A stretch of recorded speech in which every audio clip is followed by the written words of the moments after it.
Friends, I am Dr. Surajit Ghosh. Welcome to my channel, Dr. Ghosh Presents.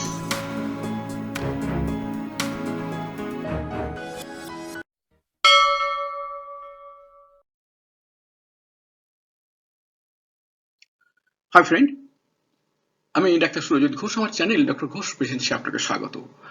আজকে আমাদের আলোচনার বিষয় সাধারণ অসুখ টিস্যু লবণ চিকিৎসা পর্ব 35 কাশি। কাশি কি? What is calf?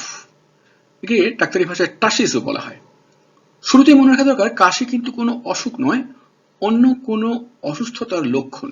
গলায় বা শ্বাসনালীতে কোনো শ্লেষ্মা, মাইক্রোব, উত্তেজক পদার্থ, তরল বা অন্য কোনো অস্বাভাবিক বস্তুকে বার করে দেওয়ার ঐচ্ছিক বা অনৈচ্ছিক চেষ্টা হলো কাশি। কাশি সম্পর্কে কিছু তথ্য।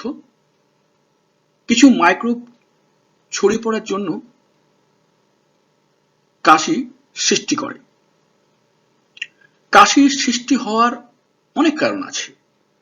কিছু কাশি শুধুমাত্র রাতেই হয়, অনেক কাশি ঘরের ওষুধেই সেরে যায়। যেমন ঘরের কিছু ওষুধের নাম এক্সাম্পল দেওয়া হয়, দেখুন আপনারা জানেন যে তুলসী পাতা, রস, মধু, এদের কম্বিনেশন ইন্ডিভিজুয়ালি এটা প্রত্যেকেই কাশিকে কমাতে সাহায্য করে। পরে কয়েক রকমের কাশিকে দেখানো হয়েছে, পরিষ্কার পাওয়া যাচ্ছে প্রথম যে কাশিটা রয়েছে সেটা কিন্তু বাচ্চার একটা কুপিং কাশি বলে, সেই টাইপের কোনো একটা কাশি। কাশির কারণ কি কি? What are the causes of calf? Acute কাশির কারণ: 1 নম্বর, শ্বাসনালীর উপরাংশের আপার রেসপিরেটরি ট্র্যাক্ট ইনফেকশন, সংক্রমণের ফলে উদ্ভূত অসুখ, যেমন কমন কোল্ড, ফ্লু বা ইনফ্লুয়েঞ্জা, ল্যারিঞ্জাইটিস। ডান দিকের উপরে ছবিটা লক্ষ্য করুন, এটা হলো স্বাভাবিক ল্যারিংসের ছবি, নর্মাল ল্যারিংস। এখানে লক্ষ্য করুন যে এই ভয়েস বক্সের মাঝখানে গ্যাপটা কতটা বড়, স্পষ্ট। দুপাশে রয়েছে ভোকাল কর্ডস, এখানে রয়েছে এপিগ্লটিস। এইখানে সেই ছবিটাই এসে গেছে, কিন্তু এই ল্যারিংসটা তখন ইনফ্লেম, প্রদাহিত হয়েছে। এই হলো প্রদাহিত, অর্থাৎ ল্যারিঞ্জাইটিস চলছে, এই অবস্থার ছবি। দেখুন স্পেসটা কত কমে গেছে এবং এইসব জায়গাগুলো কত ফুলে গেছে, অর্থাৎ এই জায়গাটা প্রদাহ হয়েছে ল্যারিংসের। নাম্বার 2, শ্বাসনালীর নির্মাংশের লোয়ার রেসপিরেটরি ট্র্যাক্ট ইনফেকশনের ফলে উদ্ভূত অসুখ, যেমন ব্রঙ্কাইটিস, নিউমোনিয়া। ব্রঙ্কাইটিস রয়েছে একদম ডান দিকে। ব্রঙ্কাইটিস হয় কি? ব্রঙ্কাস বা ব্রঙ্কিওলস, শ্বাসনালী যেখানে বাতাস যায়, সেই নালীর ইনফ্লেমড হয়, প্রদাহ হয় এবং তার ভেতরে কফ বা শ্লেষ্মা জমে যায়। তার ফলে এই যে দেখুন লক্ষ্য করে শ্লেষ্মা জমে গেছে। এটা হলো হেলদি ব্রঙ্কাস, আর এই হলো আনহেলদি বা অসুস্থ হওয়ার পর ব্রঙ্কাসের অবস্থা। কত মিউকাস জমে গেছে দেখুন, ভেতরে শ্লেষ্মা জমে গেছে, এর ফলে অসুস্থতা, এবং সেই অসুস্থতার নাম হলো ব্রঙ্কাইটিস। জিনিসটা ঘটে ব্রঙ্কাস বা আরো সূক্ষ্মভাবে বললে ব্রঙ্কিওল, রেসপিরেটরি ব্রঙ্কিওলস, একদম ফাইন চুলের মতো, সেই সব জায়গায় এই ঘটনাটা ঘটে। আর বাঁদিকে রয়েছে নিউমোনিয়া। অনেকে নিউমোনিয়া এবং ব্রঙ্কাইটিসের তফাৎ বোঝেন না, ভালো করে বুঝে নিন। নিউমোনিয়া হলো একেবারে নিউমোনস। নিউমোনিয়া কথাটা এসছে নিউমোনস। নিউমোনস মানে হলো কোষ, লাঙের কোষ বলতে বোঝায় কিন্তু সেই অ্যালভিওলাই একেবারে শেষে, যেখানে বললাম যে ব্রঙ্কিওল বললাম একটু আগে, রেসপিরেটরি ব্রঙ্কিওল, সেটা গিয়ে এবারে ছোট ছোট অ্যালভিওলাই বা বায়ুথলি তৈরি করেছে, যেখানে actually inter exchange of gas হচ্ছে, অর্থাৎ আমাদের শরীরের রক্ত এসে বিষাক্ত কার্বন ডাই অক্সাইড ছেড়ে দিয়ে বেঁচে থাকার জন্য সুস্থ অক্সিজেন গ্রহণ করছে। এই ঘটনা যেখানে ঘটে, রক্ত এসে যেখানে অক্সিজেন নিচ্ছে, CO2 ছেড়ে দিচ্ছে, সেই অ্যালভিওলের মধ্যে ঘটনাটা ঘটে। সেই অ্যালভিওলের মধ্যে ইনফ্লেম, প্রদাহিত তরল জমে যায় নিউমোনিয়ায়। সেই জন্য নিউমোনিয়াটা অনেক অনেক খারাপ অসুখ ব্রঙ্কাইটিসের তুলনায়, কারণ এগুলি যদি ভর্তি হয়ে যায় তো মানুষ শ্বাস নিতেই পারবে না, মানুষটার দম বন্ধ হয়ে শ্বাস নীল হয়ে গিয়ে মারা যাবে।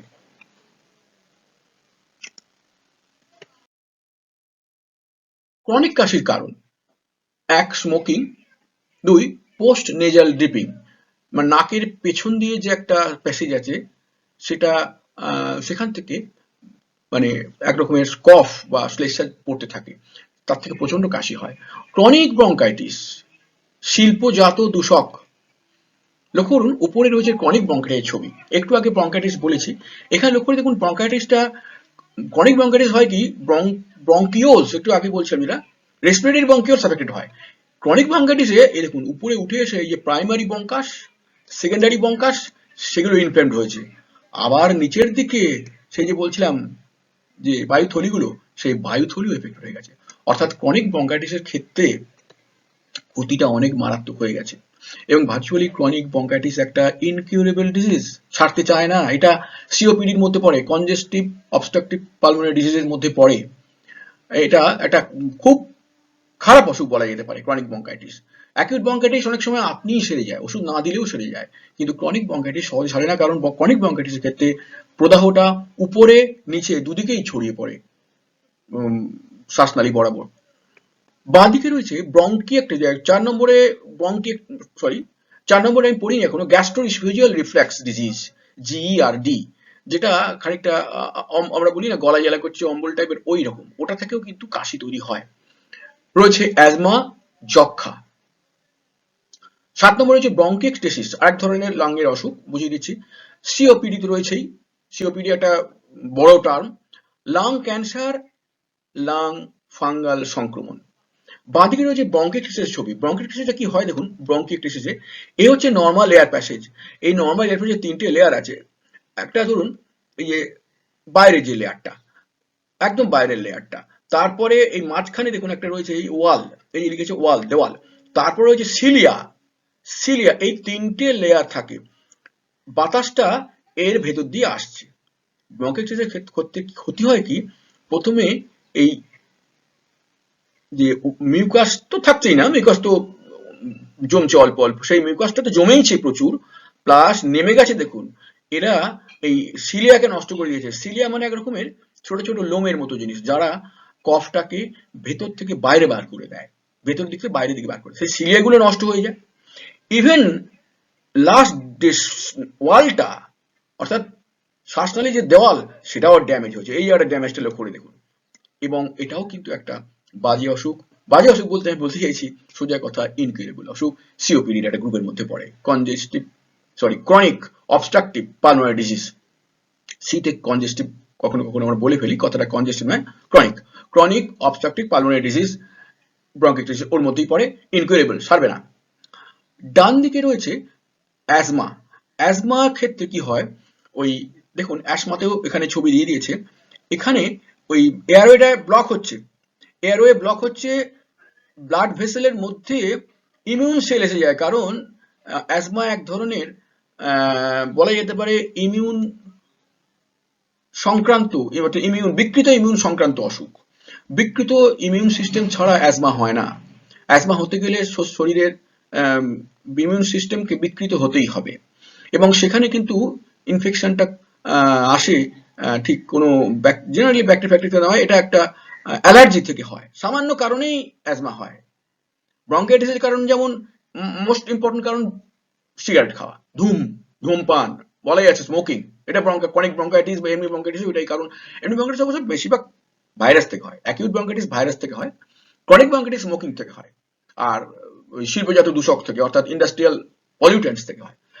সেখানে অ্যাজমা হচ্ছে কেবলমাত্র ওই অ্যালার্জি ইনফেকশন থেকে। সেখানেও কিন্তু এয়ার ব্লক হয়ে যাচ্ছে, এই পথটা দেখুন ব্লক হয়ে যাচ্ছে, সর্দি জমে গিয়ে অবস্ট্রাক্টিভ হয়ে গেছে, এত বেশি ইনফ্লেমড হয়েছে, এক্সেস মিউকাস জমে গেছে, এক্সেস মিউকাস জমে যাওয়ার জন্য শ্বাসকষ্ট শুরু হয়ে গেছে। এই হলো অ্যাজমা।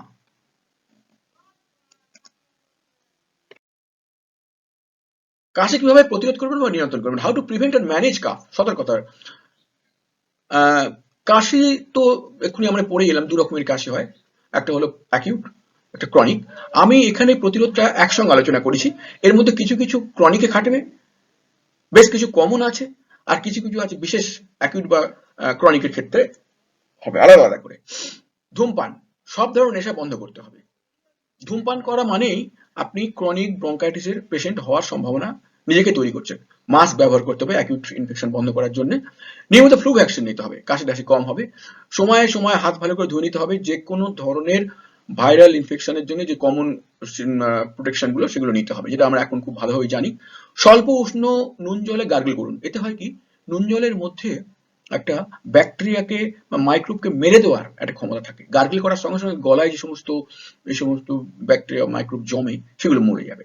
দিনে ৩-৪ বার স্টিম ভেপার নিন। স্টিম ভেপার আমাদের গলার যে শ্বাসনালী তার পক্ষে খুব উপকারী। স্টিম ভেপার যদি শ্বাসনালীতে ঢোকে তাহলে ওই স্টিম ভেপার গিয়ে শ্বাসনালীতে স্থিত ব্যাকটেরিয়াগুলোকে তার বৃদ্ধি কমিয়ে দেয় এবং অনেককে মেরে দেয়। এছাড়া জিঞ্জার, হানি, ইউক্যালিপটাস, তুলসী টি পান করুন। এগুলো অ্যাকিউটের জন্য হয়। সঠিক মাত্রায় নিয়মিত জল পান করুন। এটা সব সময়তেই দরকারি জিনিস, কি অ্যাকিউট কি ক্রনিক। বিশ্রাম নিন, পার্টিকুলারলি দরকার অ্যাকিউট কাফের ক্ষেত্রে। বিশ্রাম নিলেই সেরে যাবে, বিশ্রাম নিতে হবে। তাজা ফল সবজি নিয়মিত গ্রহণ করুন। এগুলো করলে হবে কি শরীরের ইমিউনিটি ভালো থাকবে। ইমিউনিটি ভালো থাকলে আপনার অ্যাজমাটা হবে না বা অন্য জেনারেল অসুখই কমে যাবে ইমিউনিটি যদি রাখতে পারেন। সামান্য কারণে ট্যাবলেট ক্যাপসুল খাবেন না। একই ঘটনা, সামান্য কারণে ট্যাবলেট ক্যাপসুল যদি খান আপনার ইমিউন সিস্টেমকে আপনি ড্যামেজ করছেন। কারণ আপনি তাকে সুযোগ দিচ্ছেন না লড়াই করার জন্য, সামান্য কারণেই সাপোর্ট দিয়ে দিচ্ছেন, একটু হলে না হলেই সাপোর্ট দিয়ে দিচ্ছেন, তাহলে সে নিজে থেকে কোনোদিন কাজ করবে না। সুতরাং সামান্য কারণে ট্যাবলেট ক্যাপসুল না খেয়ে বরঞ্চ একদিন বিশ্রাম নিন বা খাওয়া দাওয়া কন্ট্রোল করে শরীরকে সারিয়ে নিন। নিয়মিত ৬-৭ ঘন্টা ঘুম দিন। ঘুমটা ভীষণ দরকারি। ঘুম ছাড়া আপনার শরীরের মধ্যে ইমিউন সিস্টেম স্ট্রং হতে পারবে না। মানসিক চাপ টেনশন থেকে দূরে থাকুন। আনাদার ভেরি ইম্পর্টেন্ট ফ্যাক্টর, বর্তমানে রিসার্চে জানা গেছে মানসিক চাপ টেনশন থেকে সব রকম অসুখ হতে পারে, সব রকম অসুখ হতে পারে। এখন আপনি যদি বলেন কি করে টেনশন চাপ কমাবো, তার একটাই উত্তর, আপনি নিয়মিত সামান্য কিছু ব্যায়াম করুন। ব্যায়াম করুন, ব্যায়াম মানে অনেক কিছু হতে পারে। আপনি যদি বলেন আমি নাচবো, সেটাই ব্যায়াম হয়ে যাবে, সেটাই ব্যায়াম হয়ে যাবে। আপনি যে কোনো ভাবে শরীরে একটু পরিশ্রম করান। শরীরের পরিশ্রম হলেই মানসিক চাপ টেনশন আপনার থেকে দূরে চলে যাবে, স্বাভাবিকভাবে ঘুম আসবে। এইটা মনে রাখুন, এইটা ব্যায়ামের ভালো দিক। নিচে ছবিগুলো সব দেওয়া আছে, একটু প্লিজ দেখে নেবেন যা বলা আছে সেটাকে সাপোর্ট করে। কাশিতে কখন ন্যাট্রাম মধ্যে হয়? When to employ natrum urine cough? কাশির সঙ্গে যখন প্রচুর জলীয় ক্ষরণ, চোখে নাকেও জল আসে, দিন রাত শুকনো স্বল্প কাশি অগ্র করার কাছে শুশুর করার সাথে সাথে হয়, যক্ষায় জলীয় কফ, স্বাদে নোনতা, শীতকালীন কাশি। কাশিতে কখন ক্যালিম উঠতে হয়? হোয়েন টু এমপ্লয় ক্যালিম ইউরিন কাফ? জিভে ধূসর সাদা লেপ সহ জোরালো পাকস্থলী কাশি, এবং এই কাশিটা স্টমাক থেকে উঠে আসছে, ছোট আক্ষেপিক কাশি, হুপিং কাশির মতো এটাও হতে পারে। বুকে সাঁই সুই শব্দের শ্বাস প্রশ্বাসের সঙ্গে চোখ যেন বেরিয়ে আসে। কাশির দমকে শিশু নিজেই গলা চেপে ধরে, লম্বা সময় ধরে গলা ভাঙা। কাশির সাথে ঘন দুধ সাদা চটচটে অ্যালবুমিন মতো শ্লেষ্মা, যক্ষার সাথে ওই ধরনের কফ, সেই সঙ্গে জিভে সাদা লেপ। জিভে সাদা লেপ ক্যালিমিউরের কিন্তু একটা ইম্পর্টেন্ট সিমটম, মনে রাখবেন। কাশিতে কখন নেকটাম সালফ দেওয়া হয়? When to employ natrum sulph in cough? বুকে শূন্যতা বোধ সহ কাশি, ঘন হলুদাভ সবুজ দড়ির মতো পুঁজ মেশা শ্লেষ্মা, বুকের ব্যথা দুর্বলতা থেকে মুক্তির জন্য কাশির সময় রোগী বুক চেপে ধরে। কাশিতে কখন ম্যাকফস দেওয়া হয়? When to employ mag phos in cough? বাস্তবিক আক্ষেপিক কাশি দমকে দমকে আসে, আবার ট্রু আক্ষেপিক কাশি। ম্যাকফস তো রাতে এই ধরনের কাশি কিন্তু কোনো কফ ওঠে না, রাতেও কাশি রয়েছে কিন্তু কোনো শ্লেষ্মা নেই। হুপিং কাশি একটা ইম্পর্টেন্ট একটা ওষুধ, যেমন হুপিং কাশি ক্যালিমিউর খুব কাজ করে তেমনি ম্যাকফসও খুব কাজ করে। গলার নিচে পিঠে, গলার নিচে পিঠে মানে গলার নিচে একটা ছোট্ট মতো গর্ত আছে, সেই একটা পিঠ বলেছি, সেখানে এক ধরনের আক্ষেপ হয়। কেশে কেশে বুকে ব্যথা, নার্ভাস শিশুর শুকনো কাশিতে এই ওষুধ খুব কাজে আসে। কাশিতে কখন ক্যালিফস দেওয়া হয়? When to employ kali phos in cough?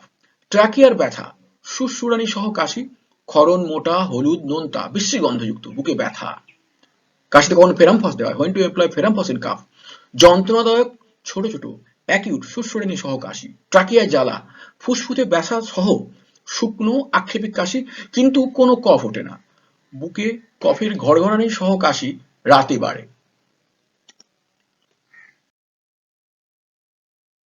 কাশিতে কখন ক্যালকেরিয়া ফস দেওয়া হয়? When to employ calcarea phos in cough? জলীয় নয়, অ্যালবুমিনের মতো কফ সহ কাশি, যক্ষার কাশিতে মধ্যবর্তী ওষুধ হিসেবে খুব কার্যকর। ইন্টারমিডিয়েট মেডিসিন আমরা বলি, ইন্টারমিডিয়েট মেডিসিন। শিশুদের দম বন্ধ করা কাশি শুলে শুয়ে পড়লে কমে যায়। কাশিতে কখন ক্যালকেরিয়া ফ্লোর দেওয়া হয়? When to employ calcarea fluor in cough? কাশিতে ছোট ছোট হলুদ শক্ত কফের টুকরো আলজিবের বৃদ্ধি বা গলার পিছনে শ্লেষ্মার জন্য সুশ্রুরানির ফলে কাশি। কাশিতে কখন সাইলিশিয়া দেওয়া হয়? When to employ Silesia in cough? শীতল পানিতে কাশি বৃদ্ধি, গরম ভিজে বাতাসে বুকের ব্যথা, দুর্বলতার হ্রাস। ভোরে কাশিতে চটচটে শ্লেষ্মা ওঠে, ঝুঁকলে বা চিত হয়ে শুলে শ্বাসকষ্ট, দম বন্ধ করা রাত কাশি, নাইট কাফ।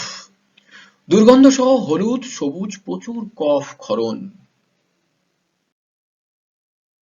কাশিতে কখন কালিসাল্ফ দেওয়া হয়? When to employ কালিসাল্ফ in cough? হলুদাভ বা সবুজ জলীয় সাপ সহ কাশি, সন্ধ্যায় গরম ঘরে বৃদ্ধি, শ্লেষ্মা প্রায় গিলে ফেলতে হয়, কূপের মতো কঠিন গলা ভাঙা কাশি, সঙ্গে গলবিলের দুর্বলতা। ঘর ঘরে কাশি কিন্তু তুলে ফেলা কঠিন। কাশিতে কখন ক্যালকেরিয়া সাল্ফ দেওয়া হয়? When to employ calcarea sulph in cough?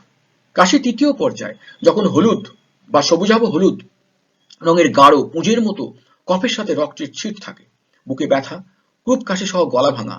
ক্রুপ কাশিতে রোগী গায়ে বস্ত্র রাখতে চায় না, কেবলই বাতাস চায়। ক্রুপে ক্যালিমিউরের পর এই ক্যালকেরিয়া সাল্ফ ব্যবহার অপরিহার্য, মানে খুব ব্যবহার হয়। যক্ষা কাশিতে পূর্বোক্ত কফ জলপূর্ণ পাত্রে ফেলে নিচে গিয়ে তা ছড়িয়ে পড়ে, এ অবস্থায় ক্যালকেরিয়া সাল্ফ অপরিহার্য। এই সঙ্গে আমাদের আজকের ভিডিও শেষ হলো। আপনাদের কোনো অসুবিধা থাকলে অবশ্যই কমেন্টস লিখে দেবেন, আমি উত্তর দিয়ে দেবো।